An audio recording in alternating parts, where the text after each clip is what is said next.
ज्ञान विषयक अनेक संशय निवारण। पराशर ने कहा, हे मैत्रेय, इसी पर एक सूक्ष्म कथा सुन।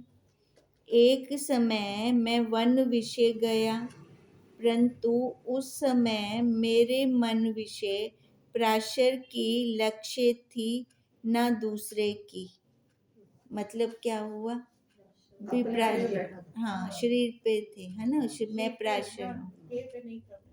हाँ जी, देह पर थे, पराशर कहा था ना, है ना। अपने आप को पराशर मानते थे।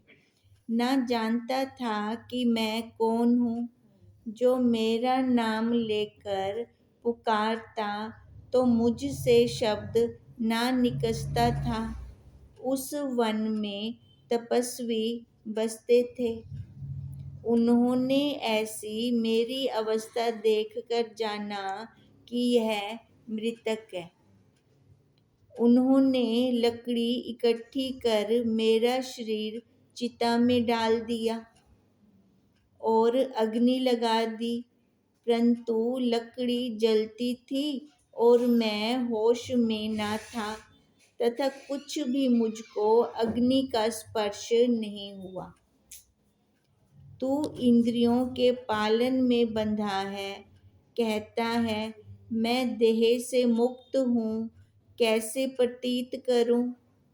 मैत्रेय ने कहा, मुझ चैतन्य का नाम ही इंद्रियों की पालना में बंध है। जो मैं चैतन्य इंद्रियों सहित सर्व जड़ जगत की पालना नाम सत्ता स्फूर्ति नहीं करूं तो कौन करे? अब पराशर जी ने क्या सुनाया है? एक वो बता रहे हैं, प्रसंग बता रहे हैं। अब प्रसंग में क्या कह रहे हैं कि एक समय मैं वन विषय गया हुआ था, है ना। उस समय मेरे मन विषय पराशर की लक्ष्य थी, ना दूसरे की नहीं। ठीक है। अब थे तो वो पराशर, लक्ष्य उनके मन में यही थी, पर उनको तड़प किसकी थी? अपने स्वरूप की थी। तो वहां पर जो भी रहते थे लोग, उन्होंने इनका नाम लेकर इनको पुकारा, है ना। पर जैसे कहते हैं ना, मन कहीं और लगा पड़ा है, तो अपना नाम इनको सुना नहीं। तो इन्हें उनको क्या लगा कि ये मर गए, मृतक है। फिर मृतक के लिए अग्नि क्रिया की उन्होंने। अब अग्नि जला दी, लकड़ी इकट्ठी करके अग्नि जलाई। तो पराशर जी क्या कह रही हैं? अग्नि तो जल पड़ी, पर मेरे को कुछ फील नहीं हुआ। उसमें जलना नहीं है, अपने उसमें नहीं था, शरीर पे तो नहीं था। नहीं, शरीर पर नहीं थे, है ना। पर पराशर, हाँ, उसका देखो, ये अब क्या कह रही हैं, पराशर की लक्ष्य थी, पराशर की लक्ष्य थी, ना दूसरे की। इसका क्या मतलब है? पराशर की लक्ष्य थी, मतलब अभी पूर्ण वाला नहीं था। जैसे हम अपनी वृत्ति एकाग्र कर लेते हैं, अंदर अंदर वृत्ति थी, अंदर लौट गई वृत्ति, है ना। तो शरीर का कुछ अनुभव ना हुआ। कई बार भी ऐसे होता है कि मन हमारा किसी और जगह लगा पड़ा होता है ना। कोई कट फट लग जाता है चाकू से, हमें पता नहीं चलता। ठीक है। अब ऐसे ही इनको अग्नि में डाल दिया, लकड़ जला दी, पर अग्नि जलती रही, इनको कुछ उसका ताप नहीं आया, है ना। तभी वो कह रहे हैं, और मैं होश में ना था तथा कुछ भी मुझको अग्नि का स्पर्श नहीं हुआ। तो इंद्रियों की पालना में बंधा है। अब मैत्रेय जी को कह रहे हैं, और कहता है कि मैं देह से मुक्त हूँ, कैसे प्रतीत करूं? अब मैत्रेय जी बोल रही हैं, मैत्रेय ने कहा, मुझ चैतन्य का नाम ही इंद्रियों की पालना में बंध है ना। अब इंद्रियों की पालना में बंध है, कहते हैं वो जो चैतन्य है ना, वही अपने आप ही उसकी पालना कर रहे हैं, इंद्रियों की पालना कर रहे हैं। जो मैं चैतन्य इंद्रियों सहित सर्व जड़ जगत की पालना नाम सत्ता स्फूर्ति नहीं करूं तो कौन करे। अब वही जो है ना, पूरी जगत को भी तो वही चला रहा है। वो कह रहे मैत्री जी, अगर इन इंद्रियों को उसने चला दिया तो क्या हुआ, अगर वो नहीं चलाएगा तो कौन चलाएगा।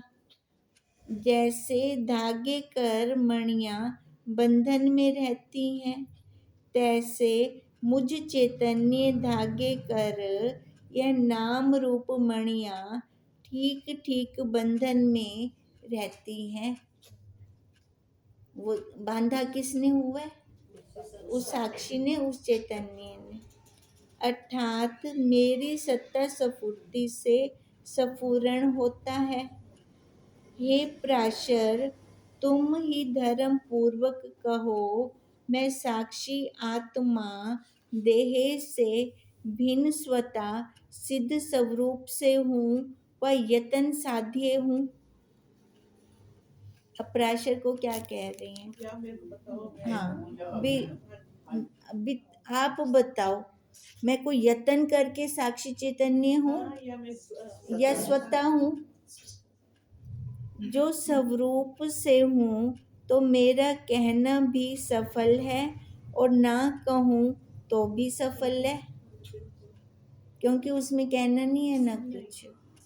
जो यतन साध्य हूँ तो मुझको यतन कहो, देह नाश पर्यंत करूँगा। पहले तो यतन रसो बेहू को किमें पावा, हाँ मरदे दम तक मैं वो यतन कर रहा बोला। यह प्रकरण जैसे है तैसे ही रहो, परंतु यह कहो तुम बेसुध कैसे हुए। अब मैत्री जी पूछ रहे ना, उन्होंने कहा अभी अग्नि का ताप नहीं लगा, मेरे को पता नहीं लगा। हाँ, तो फिर मैत्री जी वही पूछ रहे हैं, कैसे आप बेसुध हो गए। क्या भांग पी थी, वह तुमको सिर शाम रोग हो गया था, वह ज्ञान से बेसुध कर दिया था। भांग और रोग की विशेषता होने से तो बेसुध सब हो जाते हैं, इसमें तुम्हारी बड़ाई क्या है।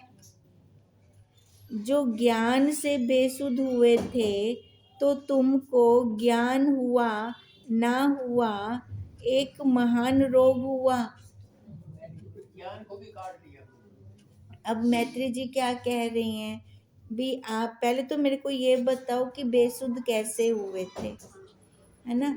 अब बेसुध अगर हुए थे तो क्या भांग पी थी, हाँ, या फिर तुमको कोई रोग हो गया था, या फिर ज्ञान से बेसुध हो गए थे।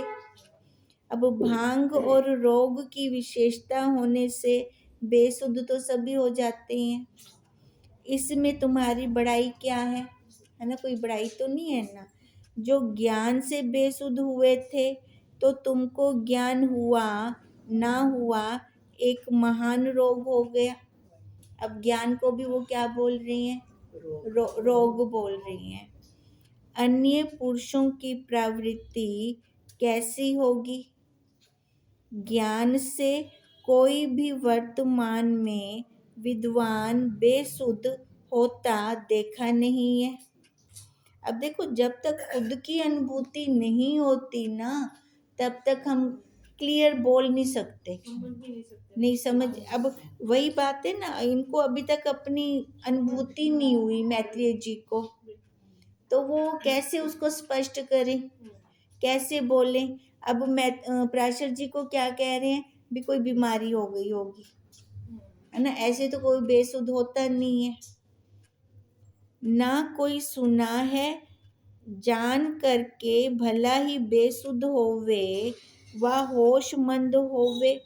अब वो कह रही है अगर ज्ञान से बेसुध हुए हो तो मैंने ऐसा कभी सुना नहीं है विद्वान लोगों से, और ना ही कभी ऐसा मैंने देखा है कि ज्ञान हुआ है तो उसके होश ही खत्म हो गए हैं, है ना, वह होशमंद हो। कोई कोई विद्वान बावला देखने में आते हैं, सो रोग की वृद्धि से होता है, ज्ञान से नहीं। उल्टा ज्ञान से अन्य पुरुष से कई दर्जे बुद्धि अधिक हो जाती है, जिनको ज्ञान हो जाता है।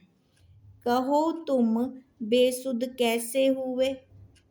दूसरे तुमको अग्नि ने दहा ना किया, इसमें कारण कौन है? अग्नि तो सबको जला देती है। तुम जंत्री मंत्री हो व अग्नि ने तुमसे भाईचारा किया, है ना? कोई तंत्र विद्या जानते हो या कोई भाईचारा हो गया अग्नि ने, जो तुम ना जले। वर्तमान विद्वानों का तो अग्नि के संबंध से शरीर ना जले ऐसे देखने में नहीं आता। वह तुमको वर्तमान विद्वानों से आत्मज्ञान अधिक है, इसलिए ना जले। जो सम्यक आत्मज्ञान को न्यून अधिक भाव कहोगे तो श्रुति अनुभव दृष्टि विरोध होगा। अब क्या कह रहे हैं, जो वर्तमान वाले ज्ञानी हैं, है ना, अगर उनको अग्नि जलाए वो जल जाएंगे। तो आपको क्या वर्तमान वाले ज्ञानियों से अधिक ज्ञान था? अगर हम ऐसे मानते हैं आपको अधिक ज्ञान था, तो जो सम्यक आत्म ज्ञान को जानते हैं तो वहां पर श्रुति सही ढंग से नहीं उतरेगी। क्यों? क्योंकि जो आत्म ज्ञान को जानते हैं तो वो वर्तमान क्या और नवीन क्या, वो तो एक समान है ना। क्यों? क्योंकि ये ज्ञान सनातनी है, पुरातन है, आज का तो है नहीं। ज्ञान अधिक न्यून अधिक भी नहीं होता, ज्ञान तो ज्ञान नहीं ज्ञान होता। का ज्ञान ही रहता है। आत्मा का ज्ञान तो वो एक ही है। अब तभी उन्होंने कहा जो सम्यक आत्म ज्ञान को न्यून अधिक भाव कहोगे तो श्रुति अनुभव दृष्टि से विरोध होगा, है ना। वो तो ज्ञान वही है ना, सनातनी एक ही ज्ञान है ना, नया पुराना तो है नहीं इसमें, है ना। और न्यून अधिक भी नहीं कह सकते, क्योंकि हजारों विद्वानों का सम्यक अनुभव एक ही है। वस्तु एक होने से, जैसे एक घट के हजार सम्यक दृष्टा पुरुषों को मुक्ति का रूप ही बोध आवेगा, मृतिका का ही रूप बोध आवेगा, है ना। अब एक घड़ा रखा है ना, हजार जानने वाले पुरुष खड़े हैं, भी घड़ा किस चीज का बना हुआ है ना। सभी को क्या लगेगा, एक मिट्टी का ही लगेगा, अन्यथा नहीं। यह श्रुति कहती है जो जानने योग्य वस्तु पुरुषों को भिन्न भिन्न होवे तो पुरुषों को शांति कदाचित भी नहीं होगी, है ना। अगर वो वस्तु अब किसको कह रहे हैं, ज्ञान को, अपने स्वरूप को कहते हैं। अगर वो वस्तु भिन्न भिन्न हो जावे तो फिर शांति कैसे मिलेगी, है ना। फिर वो तो मतलब सत्य है, एक है, सत्यचित आनंद है, वो खरी नहीं उतरती इस दृष्टांत पर। फिर आकार भिन्न भिन्न हो सकते हैं पर आधार एक ही होगा, परंतु ऐसा नहीं है।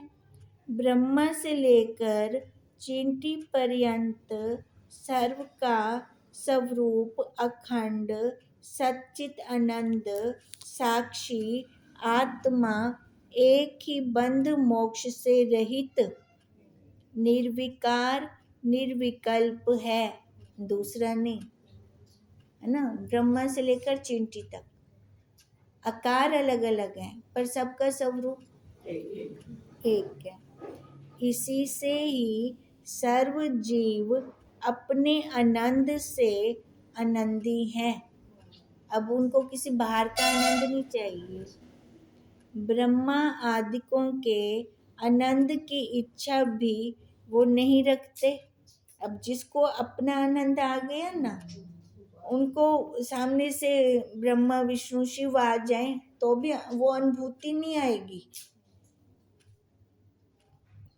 क्योंकि जिस आनंद स्वरूप आत्मा से ब्रह्म आदिक भी आनंदी है, सो आत्मा सर्व के हृदय विषय साक्षी रूप होकर विराजमान है। वो खुद भी तो उसी आनंद से आनंदित हो रही हैं, उनके पास कोई अलग से आनंद थोड़ी है। अब वही आनंद हमारे पास भी है, पर हम क्या करते हैं, हम बाहर से लेते हैं, है ना, बाहर से आनंद लेते हैं, अब बाहर तो है नहीं। इससे सम्यक आत्मज्ञान में न्यून अधिक भाव नहीं हो सकता, है ना। जो सही सही जानता है, सम्यक जानता है, उस ज्ञान के अंदर न्यून अधिक भाव नहीं है। तुम अग्नि में प्रवेश होकर कैसे न जले?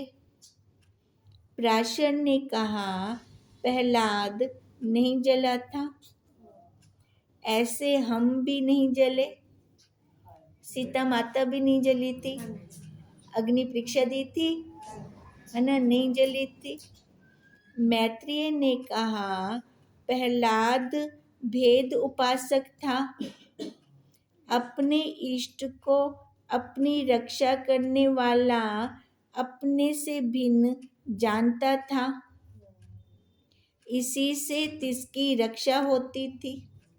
अब मैत्रेय जी क्या कह रहे हैं, भी प्रहलाद के लिए क्या दे रहे हैं, भेद उपासक था, हाँ, विष्णु विष्णु करता था ना, तो अपने इष्ट को उसने बुला लिया, तो तभी वो नहीं जला, इसी से तिसकी रक्षा होती थी। परंतु तुम ज्ञानी लोग तो अपने आत्मा से भिन्न इष्ट मानते नहीं। तुम्हारी रक्षा किसने की? ये क्लियर करना, प्रारब्ध ने। ऋषभ देव अग्नि के संबंध में जल गए, वो तो महान ज्ञानी थे। प्राशर ने कहा, हे मैत्रेय, मेरे शरीर की प्रारब्ध शेष थी, तिसने रक्षा करी, है ना। अब देखो, अगर प्रारब्ध है ना, तो बाल बांका नहीं हो सकता, अगर नहीं है प्रारब्ध शरीर की तो वो जल जाते। अब उन्होंने तो किसी को नहीं बुलाया, प्राशर जी ने किसी को नहीं बुलाया, अपने ही आत्मज्ञान में थे, अपनी वृत्ति को उन्होंने ऊपर लगाया हुआ था। और इष्ट कैसे बचाता है? इष्ट तो वो तो उसको बचाया था ना, प्रहलाद को। ये क्लियर करो, एक बताओ, किसकी, भेद उपासक या प्रारब्ध? प्रारब्ध, भेद उपासक, वो प्रहलाद था भेद उपासक, वही भेद उपासक, वो प्रहलाद की बात हो रही है ना, प्रहलाद भी बचाता है, मतलब यही मैं कह रहा हूँ ना, इष्ट बचाता है ना। हाँ, तो जिसको आप पूरी दृढ़ता से करते हो वो बचाते हैं, पूरी रक्षा करने आते हैं। अब ये देखो, हमने अपने गुरुदेव से दीक्षा ली हुई है, बहुतों का अनुभव होगा कि हमारे गुरुदेव ने आके हमारी रक्षा की, है ना, करते हैं। बापू जी का क्रैश हुआ था, तो हाँ, प्रारब्ध थी तभी हाँ, बापू जी ने कौन सा हाँ, तो फिर वही है ना। अब यहाँ पर देखो, अब ये क्या कह रहे हैं, अब में भी बचाते हैं, मतलब उपासना में। हाँ, तो वो भी तो लाइन है ना, एक उपासक है, कहते हैं ना, वो नीचे है उपासना ने, तो फिर नीचे कुछ नहीं है, एक स्टेज है वो, हम नीचे नहीं कह सकते ना, वो भी स्टेज है, हर एक की अपनी अपनी स्टेज चल रही है अंतःकरण के अनुसार, ठीक है। ना चलने से तो अच्छी है ना, एक पे दृढ़ता तो कर ली, पर बचाते हैं, मतलब हाँ बिल्कुल बचाते हैं। अब प्राशर जी ने बोला कि मैंने किसी को याद नहीं किया ना, ये तो मेरी प्रारब्ध थी। प्राशर ने कहा, हे मैत्रेय, मेरे शरीर की प्रारब्ध शेष थी, तिसने रक्षा करी, जैसे भृगु के पुत्र शुक्र के शरीर की शेष प्रारब्ध ने रक्षा की, जैसे बालक व अन्य पुरुष भी तीसरे व चौथे अम्बले से व कुएं में तथा दीवाल आदिकों के नीचे आ जाते हैं, तिनके जीने का कारण प्रारब्ध किंचित मात्र भी चोट नहीं लगने देती। अब जिनकी प्रारब्ध होती है वो बच जाते हैं। अब देखो एक ही बस है ना, बस का एक्सीडेंट हुआ, आधे खत्म हो गए, आधों को चोट लगी, कुछ को तो खरोंच तक भी नहीं आई। ये कैसे था? अपनी अपनी प्रारब्ध काम कर रही है सबकी। उल्टा हंसते रहते हैं, तैसे हमारी भी प्रारब्ध ने रक्षा की। प्राशर ने कहा, हे मैत्रेय, जैसे तू कहता है व्यवहार में ऐसा ही है। अब मैत्रेय जी ने कहा ना, जो ज्ञानवान है वो भी जल गए, बहुतों को देखा है मैंने जलते हुए, पर आप तो बच गए, है ना। तो आप कैसे बच गए? अब प्राशर जी वही कह रहे हैं कि मेरी प्रारब्ध थी तभी मैं बचा। होता वैसे है जैसे तू कह रहा है, मैत्रेय जी को कह रही हैं, परंतु इस प्रकार का तात्पर्य और ही है। मैत्रेय ने कहा, सो कहो। प्राशर ने कहा, हे मैत्रेय, सुषुप्ति व समाधि अवस्था में भोग देने वाले प्रारब्ध कर्मों के उपराम हुए मुझको जागृत स्वप्न में सुख दुख रूप भोग देने वाले प्रारब्ध कर्म रूप तपस्वियों ने विषय इंद्रिय रूप काष्ठ इकट्ठा कर विषय इंद्रिय के संबंध रूप अग्नि में गेर दिया। अभी अपने दूसरा अर्थ निकाल रहे हैं, है ना, ज्ञान का। अब क्या कह रही हैं?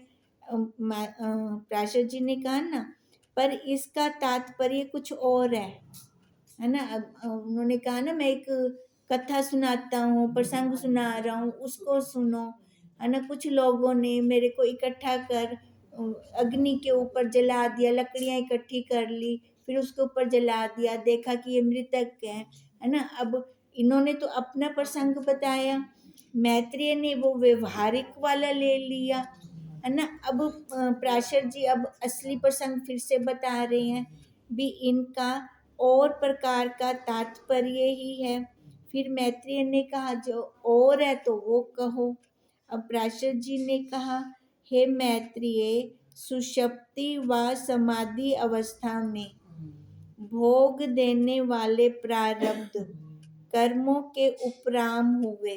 अब देखो, सुषुप्ति में भी और समाधि अवस्था में भी कुछ कोई कर्म नहीं होता, मन नहीं कहनी, है ना, कोई कर्म नहीं है। कहते उन कर्मों से उपराम हुए मुझको जागृत स्वप्न में सुख दुख रूप भोग देने वाले। अब सुख दुख रूप भोग कब मिलते हैं? जागृत में, जागृत अवस्था में आती है ना ये, देने वाले प्रारब्ध कर्म रूप तपस्वियों ने, है ना। अब प्रारब्ध कर्म रूप, अब प्रारब्ध को क्या बोल रही हैं? कर्म रूप तपस्वियों ने विषय इंद्रिय रूप काष्ठ इकट्ठा कर विषय इंद्रिय के संबंध रूप, अब लकड़ी क्या थी? विषयों की। अब विषयों को इकट्ठा कर दिया, है ना, उस लकड़ी को इकट्ठा किया, विषय इंद्रिय के संबंध रूप अग्नि में गेर दिया, विषयों की अग्नि में गेर दिया। अब पर वो कैसे थे? सुषुप्त, है ना, अब अपनी समाधि अवस्था में थे। अब मुझे चैतन्य को अपनी तथा पर की शुद्धि नहीं थी। जब समाधि अवस्था में थे, है ना, तो वहां पे कोई शुद्धि नहीं थी। इसका अर्थ सुन, हे मैत्रेय, मैं चैतन्य स्वयं प्रकाश स्वरूप हूँ। किसी मन आदिक इंद्रियों का मैं विषय नहीं।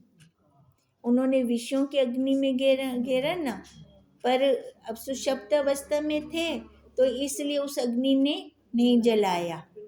अब अपने ऊपर अर्थ ले रही हैं, मैं चैतन्य स्वयं प्रकाश स्वरूप हूँ, किसी मन आदिक इंद्रियों का मैं विषय नहीं, है ना। हम सब प्रकाश है, कोई और प्रकाश हमें प्रकाशित नहीं कर रहा।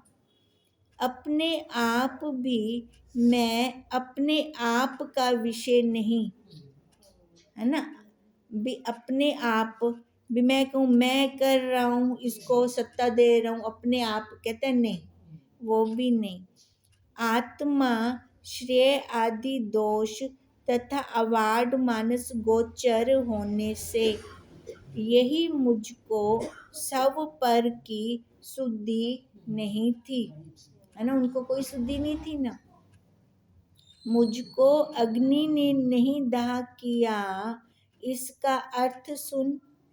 जो मैं चैतन्य समाधि काल में तथा सुषुप्ति काल में निर्विकार निर्विकल्प सर्वदृश्य से रहित स्वयं प्रकाश रूप था।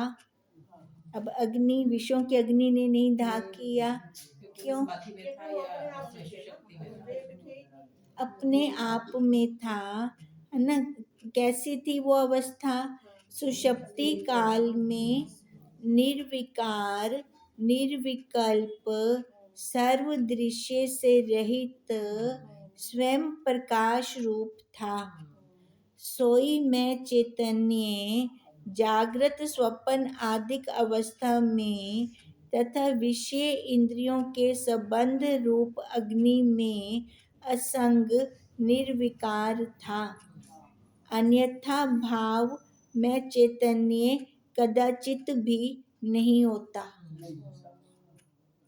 ठीक है, चैतन्य कदाचित भी नहीं होता मतलब जीवित ना होता, अग्नि फिर जला जाती।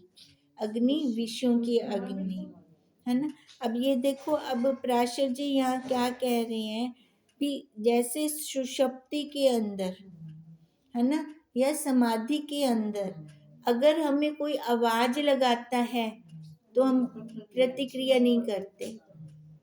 अगर सोए पड़े हैं, मन में चेतना है ना, तो आवाज कोई लगाता है तो हूँ या हाँ निकल जाती है। ठीक है, सुषुप्ति में तो नहीं पता चलता ना, बाहर से कोई आवाज लगा रहा है तो हम कहते ना इतनी गूढ़ नींद थी कि मेरे को तो पता भी नहीं चला तू आवाज लगा रही थी। हाँ, फिर भी नहीं पता लगता, है ना। तो वो वही बात कह रहे हैं कि उस अवस्था में, अच्छा ये अवस्था इनकी ज्ञान की है, ये ज्ञान की है। जो सुषुप्ति अवस्था दूसरी होती है वो अज्ञान की होती है, ये ज्ञान की अवस्था है। इसलिए कहा कि मेरे को कुछ नहीं पता चला, है ना। अब उस अग्नि ने भी मेरे को स्पर्श नहीं किया, यह मुझको दृढ़ निश्चय था यही अग्नि का स्पर्श है। अब निश्चय क्या था? मैं साक्षी पर, है ना, मैं साक्षी हूँ, मैं सच्चिदानंद हूँ। जैसे आकाश को यह निश्चय दृढ़ है कि जैसे मैं ब्रह्मलोक आदिक उत्तम स्थानों में सर्व पदार्थों में अलिप्त व्यापक शुद्ध निर्विकार हूँ, तैसे ही भूमि लोक विषय तथा पताल विषय तथा नरक आदिक मलिन स्थानों विषय मेरा यही स्वरूप है ना। मतलब अपने स्वरूप की दृढ़ता, यह बात ठीक ही है, सब जाने, है ना। सब ठीक है ना, अगर अपने स्वरूप पर दृढ़ता है तो बाहर वाला तो पता ही नहीं चलेगा।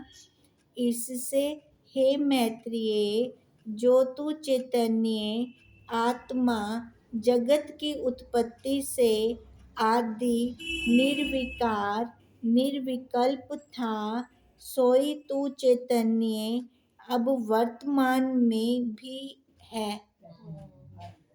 ठीक है, उस टाइम भी वही, अब भी वही, अन्यथा नहीं हुआ, ये अलग तो कुछ कह नहीं। यह दृढ़ निश्चय कर, यह निश्चय ही जन्म मरण संसार रूप अग्नि के दाह से रहित है, तभी अग्नि नहीं जलाती, है ना। अब कौन सा निश्चय? मैं ब्रह्म हूँ, मैं साक्षी हूँ, ये वाला निश्चय हमें उस अग्नि से बचा देता है, क्योंकि अग्नि जलाएगी तो किसको? शरीर को ना, मेरे को तो वैसे भी नहीं जला सकती। अब निश्चय यही करना है, तभी हम कहते हैं ना ये लास्ट जन्म है ना, दृढ़ता के साथ कहती है ना ये हमारा लास्ट जन्म है। पांच तत्वों में लय, बस यही अपना एक संकल्प चलता रहे। हे मैत्रेय, आगे दत्तात्रेय की एक समय की वार्ता। हे मैत्रेय, ये खत्म हो गया राजा की कथा। Very good. इसी पर एक कथा सुन। ये आज करनी है कि कल करनी है? कल करें, चलो ठीक है, ये कल करते हैं। हाँ, ये पच जाए अच्छे से, बिल्कुल। हाँ, आराम से पूरी दृढ़ता के साथ। ओम तम नमामि हरि परम, ओम तम नमामि हरि परम, ओम तम नमामि हरि